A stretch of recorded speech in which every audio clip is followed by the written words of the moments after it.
আসসালামু আলাইকুম বন্ধুরা, আশা করি আপনারা অনেক ভালো আছেন। আমরাও ভালো আছি। আজকে এখানে চিকেন রান্না করব। তার জন্য আমি আলুটা ভালো করে ভেজে নিলাম। আর এখানে চিকেনটা রান্না করার সময় দেখুন, এই যে পেস্টটা আমি ভালো করে বাদামি কালার করে নেব। অনেকেই কালার করে না। পেস্টটা যত সুন্দর বাদামি কালার হবে আর চিকেনটা রান্না তত স্বাদ হবে।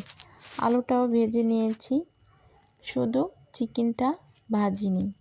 দেখুন, এই যে এখানে আদা বাটা, শুকনো মরিচের গুঁড়ো 1.5 চামচ, হলুদের গুঁড়ো 1/2 চামচ, জিরা গুঁড়ো দিয়ে দেব 1/2 চামচ, অল্প পরিমাণ পানি দিব।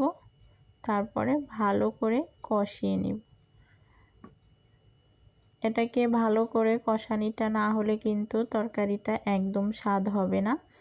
আর এখানে রাঁধুনি মশলা দিয়ে দিলাম অল্প পরিমাণ, দিয়ে ভালো করে মিক্স করে ভালো করে কিছুক্ষণ কষিয়ে নেব। তারপরে চিকেনটা দেব। দেখুন কি সুন্দর একটা কালার এসেছে, দেখতে খুব ভালো লাগছে। এখন দিয়ে দিচ্ছি চিকেনটা। দেখুন, আর মাইশা কিন্তু এই চিকেনের হাত পাটা খেতে খুবই পছন্দ করে। এই যে মাইশার জন্য দিয়ে দিলাম হাত পা। কিছুক্ষণ কষিয়ে নেব।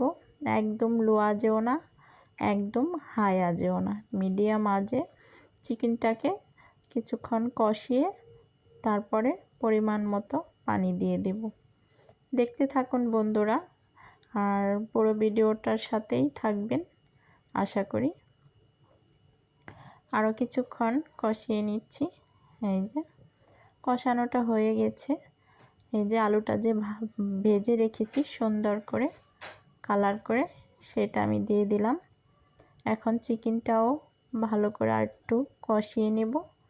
তারপরে আমি অল্প পরিমাণ করে পানি দিয়ে দেব।